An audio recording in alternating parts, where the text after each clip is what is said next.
வணக்கம் தாய்நாடு.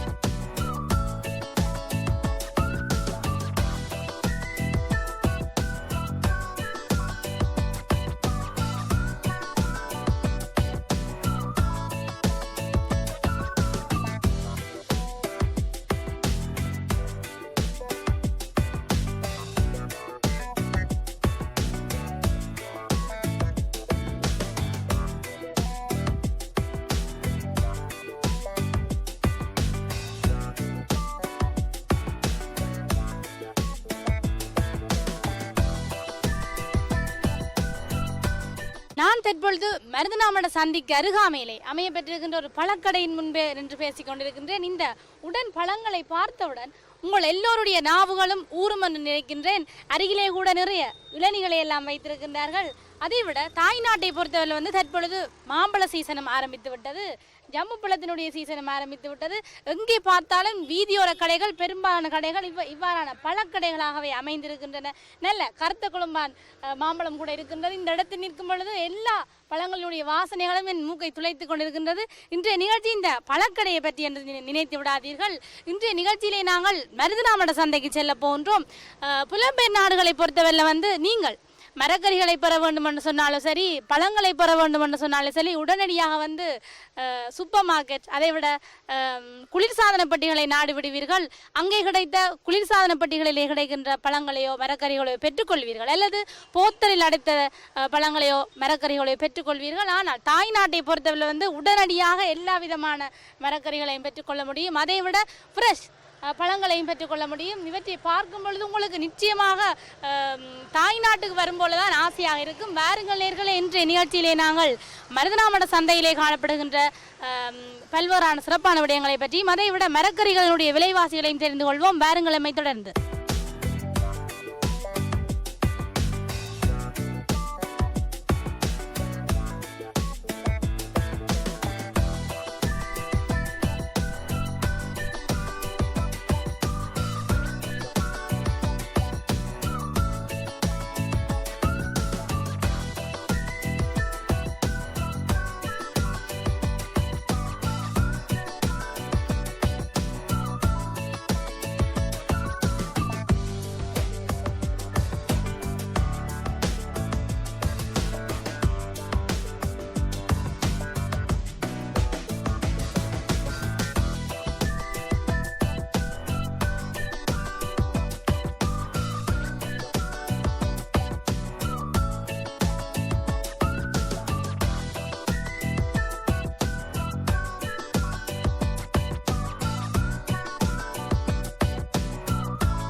மருதநாமட சந்தை என்று சொன்னாலே மரக்கறிகளுக்கு பெயர் போன இடம் தான். எல்லோரும் மருதநாமட சந்தையை நாடுவார்கள் என்று சொன்னால் உடன் மரக்கறிகளை, நல்ல தரமான மரக்கறிகளை சரியான சராசரியான விலையில் பெற முடியும் என்ற காரணத்தினால் அதிகளவான மக்கள் மருதநாமட சந்தையை நாடுவார்கள். அந்த வகையில் நாங்கள் இந்த இடங்களுக்கு வருகை தந்திருந்த பொழுது மரக்கறி சந்தை மிகவும் குறைவான அளவிலே காணப்பட்டிருந்தது.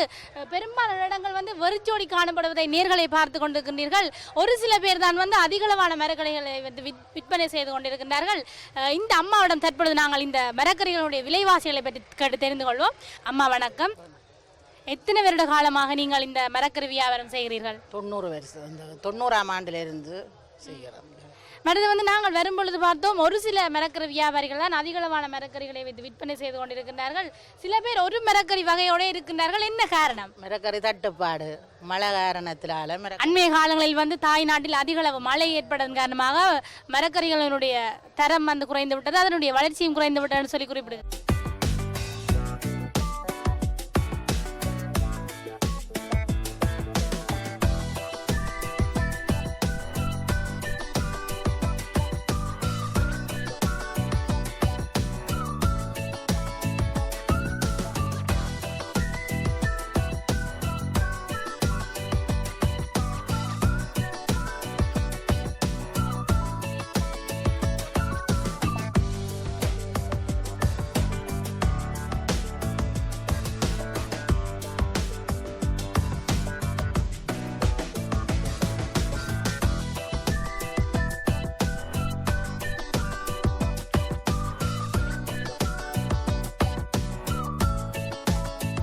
சரியம்மா, நீங்கள் இந்த மரக்கறிகளை எந்தெந்த இடங்களில் இருந்து பெற்றுக்கொண்டீர்கள்?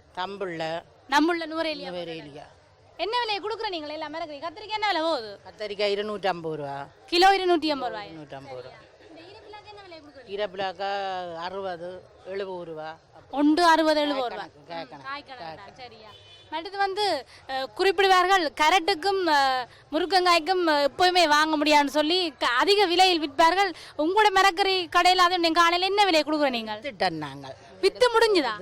முடிஞ்சது. இப்போ நேரம் எத்தினா 10 மணி 11 மணி அதப்போ வித்து முடிஞ்சு. கிலோ என்ன விலையை கொடுக்குற நீங்கள்? முருங்கங்காய் 200 ரூபா, கேரட் 250, தம்புள்ள கரட்டண்டா 250, ஊர் கரட்டண்டா 150. தம்புள்ள கரட்டண்டா 250, ஊர் கரட்டண்டா 200 ரூபா, 150 ரூபா. சரி அம்மாவா. இவ்வாறு தான் இந்த மருதனாமட சந்தையிலே வந்து ஒவ்வொரு வியாபாரிகளும் தங்களுடைய மரக்கறிகளுடைய தரத்திற்கேற்ப அந்த விலைகளை மாற்றி மாற்றி விற்பனை செய்து கொண்டிருக்கின்றார்கள். தம்புள்ளை கரட் என்றால் 250 ரூபான்னு சொல்லியும், ஊர் கரட் என்றால் 150 ரூபான்னு சொல்லியும் இந்த அம்மா விற்பனை செய்து கொண்டிருப்பதை இந்த அம்மாவிடமே கேட்டு தெரிந்து கொண்டீர்கள்.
தினம்தோறும் வந்து நமது உணவில் ஏதாவது ஒரு இலை வகையை சேர்த்து கொள்ள வேண்டும் என்று சொல்லி நம் பெரியோர்கள் குறிப்பிட்டதுக்கு இணங்க அவரவர் தங்களுடைய விருப்பங்களுக்கு ஏற்ப ஒவ்வொரு இலை வகைகளையும் உணவிலே சேர்த்துக் கொள்வார்கள். அந்த வகையில் வந்து இந்த இடத்தில் பார்த்தால் தெரியும், இந்த மருதனாமட சந்தையிலே காணப்படுகின்ற இலைகள் விற்பனை செய்கின்ற இடத்திற்கு நாங்கள் வந்திருக்கிறோம். அதாவது வந்து கீரை வகைகள்.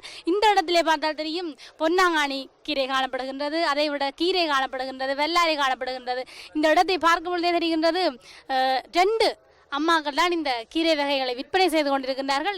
இந்த போத்திலை வைத்து என்ன செய்வார்கள் சொன்னால், இந்த இலை வகைகள் வாடாமல் இருப்பதற்காக இப்படியான முறைகளை பயன்படுத்தி இதனுடைய வாட்டத்தை குறைத்துக் கொள்வார்கள்.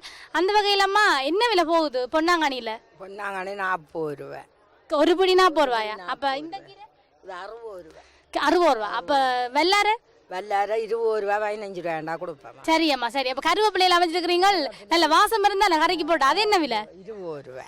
ஒரு பிடி 20 ரூபாயா? சரி அம்மா, நன்றியா.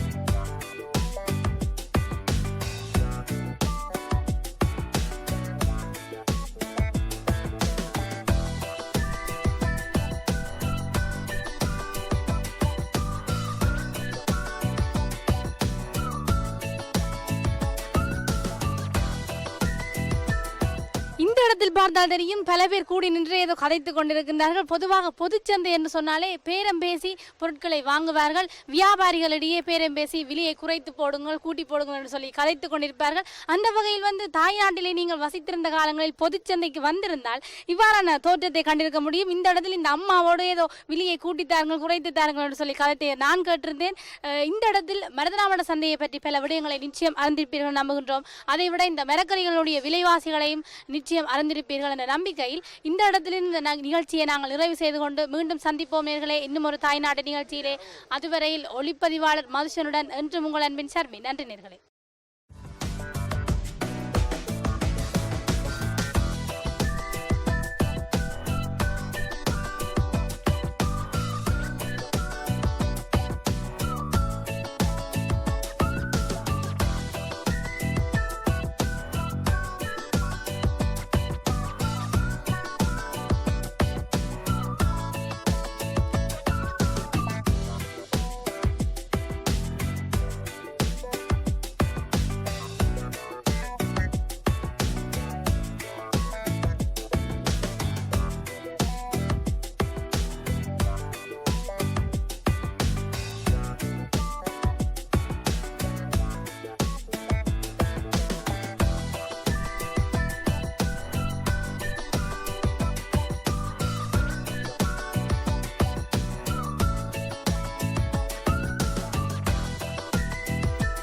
வீரபத்ரரை பார்த்தது போல கையிலே கத்தியுடன் இந்த ஐயா நிற்கின்றார். இவருடைய ஆதங்கத்தை கேட்டீர்கள் சொன்னால் நீங்களே மிகவும் ஆதங்கப்படுவீர்கள். என்ன ஆதங்கம்னு சொன்னால், நாங்கள் இந்த இடங்களுக்கு வருகை தந்திருந்த பொழுது தான் நெடுநேரமாக இந்த இடத்திலே கத்தியுடன் நிற்கிறாராம். தன்னை படம் பிடிக்கவில்லை என்று சொல்லி மிகவும் ஆதங்கத்துடன் தெரிவித்திருந்தார். எடுக்கவில்லை என்று சொன்னால் இந்த கத்தியாலே எங்களை வெட்ட போகிறார் என்று சொல்லி என்னிடம் குறிப்பிட்டிருந்தார். சரி, அவர் வெட்டட்டும், நாங்கள் அடுத்த நிகழ்ச்சிக்குள்ளே செல்லலாம். நேர்கள் பார்த்து கொண்டிருப்பது வணக்கம் தாய்நாடு. எம்முடன் தொடர்ந்து இணைந்திருங்க.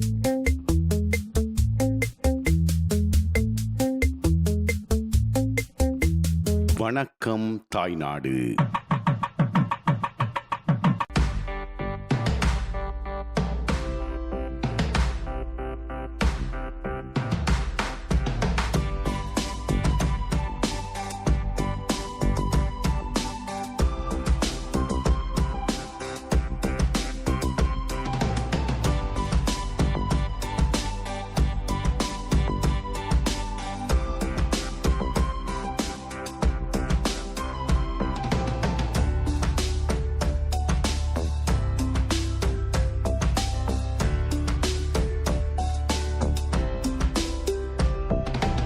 இப்போது நான் ஒரு முட்கம்பி வேலிக்கு அருகிலே தான் நிற்கின்றேன்.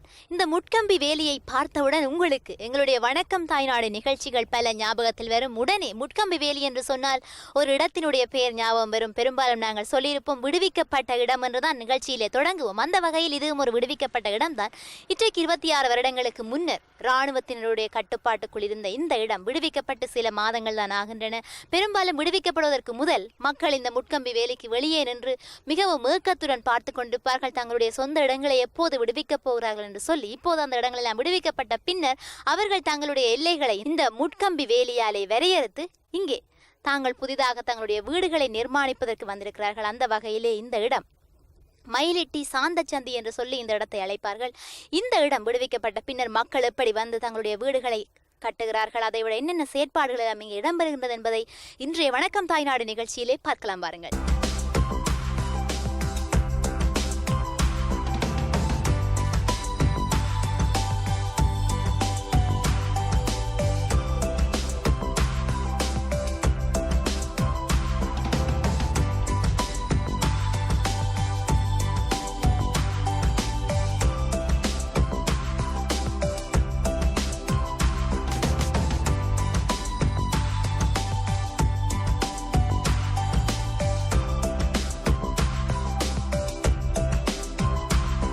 கிட்டத்தட்ட 26 வருடங்களின் பின்னர் விடுவிக்கப்பட்ட சாந்தச்சந்தி மயிலிட்டி என்று சொல்லப்படுகின்ற இந்த இடத்திலே இப்போது விடுவிக்கப்பட்டு சில மாதங்கள் ஆகின்றன.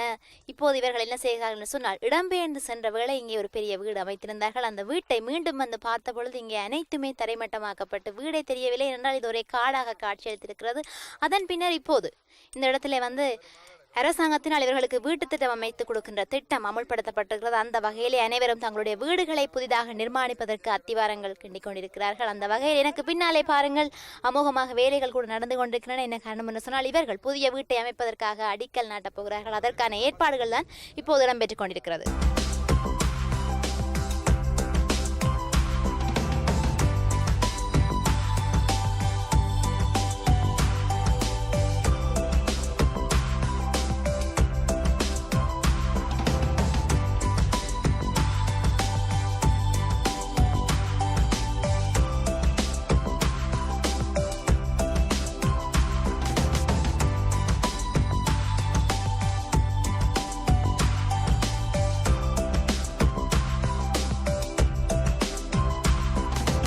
இந்த சாந்தச்சந்தி மயிலிட்டி பகுதியிலே 26 வருடங்களின் பின்னர் மீண்டும் விடுவிக்கப்பட்டு இப்போது இன்றைய தினம் அடிக்கல் நாட்டு வைபவம், வீடு கட்டுவதற்காக அடிக்கல் நாட்டு வைபவம் நிகழ்த்தி கொண்டிருந்தார்கள். அந்த வகையில் எங்களையும் அழைத்திருந்தார்கள். நாங்களும் இந்த அடிக்கல் நாட்டு வைபவத்திலே கலந்து கொண்டதிலே பெரும் மகிழ்ச்சி அடைந்தோம். அதைவிட இவர்கள் இந்த இடத்திற்கு வந்தவுடன் மிகவும் இன்றைய தினம் மிகவும் மகிழ்ச்சியாக இருந்தார்கள். இவரிடம் சில தகவல்களை கேட்டு தெரிந்து கொள்ள போகின்றோம். நீங்க இன்றைய தினம் இந்த அடிக்கல் நாட்டு வைபவத்தில் எவ்வளவு தூரம் மகிழ்ச்சி அடைகிறீங்க? எப்படி இருக்கு உங்களுக்கு? காணியை சொந்த காணியை 26 வருஷத்துக்கு விட்டு நீ கட்ட போறோம்டா சந்தோஷம் தானே. நீங்க இந்த இடத்துக்கு வந்து பார்க்க உங்களுக்கு எப்படி இருந்தது? உங்களுடைய இடங்களை இனங்காணக்கூடிய மாதிரி இருந்தது? எப்படி இருந்தது? இனங்காணக்கூடியதாக இருந்தது. ஆனால் சரியான கவலையாக இருந்தது. வீடுகள் எல்லாம் வழிபட்டு பத்திகள் இதெல்லாம் மூடி சரிக்கான இப்போவும் சரிக்கான கஷ்டத்தை மத்தியில் சரிக்கான செலவு எங்களுக்கு இதெல்லாம் வைக்கோளால் இதண்டு பனிகள் இதெல்லாம் படலிக்கலண்டு இதன்ட்டு திருத்தி போட்டு இப்போ ஒரு மாதிரி எங்களோட வீடுகளே அமைக்கிறதுக்கு ஒழுங்கு செய்திருக்கிறோம். இன்னும் எங்கள்கிட்ட மக்கள் மீளக்கூடிய வர்றதுக்கு இன்னும் ஒரு கிட்டத்தட்ட ஒரு 50 குடும்பம் அளவிலே எங்களுடைய சொந்த பந்தங்கள் வேற இருக்குது. அவைகளை இன்னும் விடாதபடியாக அவைகள் சரியான கவலைகளோட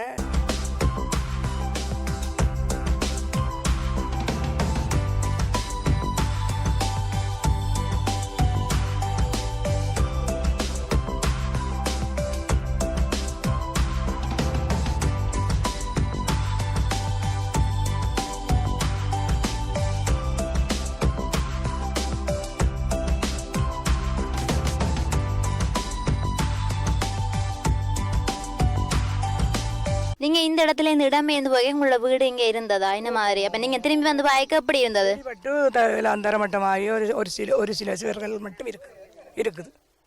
நீங்க இந்த வீட்டை இருக்கேக்க உங்களுக்கு மறக்க முடியாத அனுபவங்கள் இருந்திருக்கு தானே? இடமேந்து போறதுக்கு முதல் இருக்கேக்க அப்படி எதுவும் நாங்கள் எங்களோட வீடு கோயில் சொந்த பந்தம் வலி சந்தோஷமா இருந்து நாங்கள் மீண்டும் இப்போ எங்களோட மண்ணுக்கு வரைக்கும் நீங்கள் சந்தோஷமா இருக்கு எங்களுக்கு எங்களுடைய சொந்த பந்தத்தோட நாங்கள் இருக்க போறோம். ஆனா வந்தா இந்த இடத்துல நீங்க வந்து குடியமர்ந்தாலும் கூட நிறைய பிரச்சனைகளை எதிர்கொள்ள வேண்டியிருக்க போது. நீ இன்னும் வீதிகள் கூட புனரமைக்கப்படல. என்னென்ன பிரச்சனைகளை எதிர்கொள்ள போறீங்க? ஆனால் இல்லை அவளுங்களும் செய்து தருவார்கள் என்ற நம்பிக்கையில் எங்கள் இப்போ மீள குடியமர்த்தையில் அவ்வளோவையும் செய்து தருவார்கள் தானே.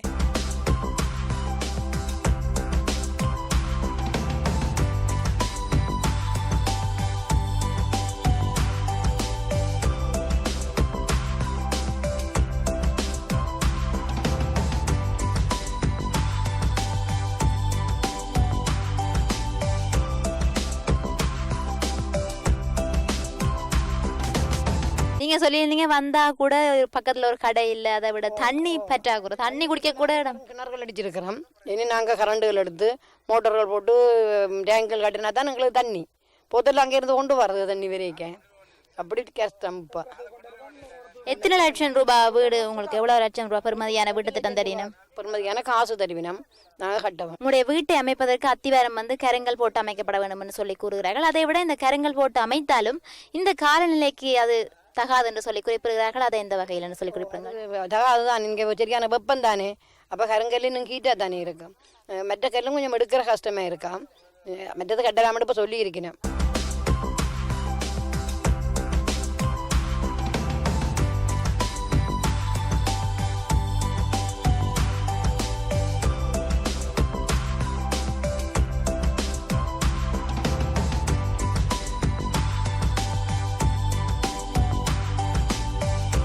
சந்தியை தான் மயிலிட்டி சாந்த சந்தி என்று சொல்லி அழைப்பார்கள். இந்த சந்தியானது நாட்சந்தியாக பிரிந்து செல்கின்றது. இந்த சந்தியூடாக மாவட்டபுரம், இந்த சந்தியூடாக தெல்லிப்பளை, அதை விட இந்த சந்தியூடாக வந்து தையிட்டிக்கு செல்ல முடியும். இப்படி எனக்கு முன்பக்கமாக தெரிகின்ற இந்த பகுதியிலே வந்து குறிப்பிட்ட அளவு ஒரு இடம் தான் விடுவிக்கப்பட்டிருக்கிறது. அதை விட இந்த வீதியை பாருங்கள் எப்படி இருக்கிறது சொல்லி ஒரே கிரவலாக காணப்படுகிறது. அதை விட குன்றும் குழியுமாக காணப்படுகிறது. இதனால் பல்வேறு இடங்களில் வருகின்ற மக்கள் இங்கே வந்து குடியமர்ந்தாலும் கூட ஒரு நோய் துன்பம் என்று சொன்னால் கூட அவர்களை அவசரமாக கொண்டு செல்வதற்கு கூட பல தடைகள் ஏற்படுகின்றன. சில வேளைகளில் இங்கே கொண்டு செல்லும் போது இடையிலே உயிர்கள் கூட பறிபோய் விடுகின்ற நிலை கூட ஏற்படுகிறது. அதன் காரணமாக சிலர் அச்சத்தினால் இந்த இடத்துக்கு வருகை தராமல் இருக்கிறார்கள். இன்னும் குடிதண்ணி பிரச்சனையானது ஒரு பெரிய பிரச்சனையாக காணப்படுகிறது. அந்த பிரச்சனைகள் அத்தனையும் நிவர்த்தி செய்யப்பட்டால் தான் இங்கே மக்கள் மீள குடியமர்வார்கள்.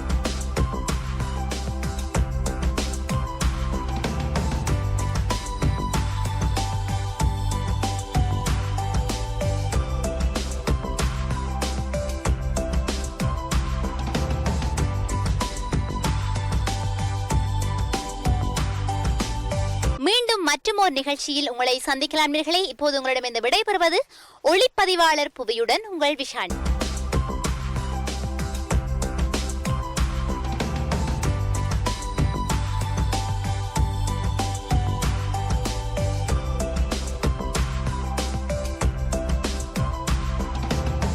இன்னும் ஒரு வணக்கம் தாய்நாடு நிகழ்ச்சிக்குள்ளே செல்வதற்கு முதல் இப்போது நாங்கள் ஒரு சிறிய விளம்பர இடைவெளி எடுத்துக்கொள்ளலாம். இது உங்கள் வணக்கம் தாய்நாடு. எங்களுடன் இன்று இணைந்திருங்கள்.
வணக்கம் தாய்நாடு. கிளைகள் எங்கே படர்ந்தாலும் வேர் இங்கேதான்.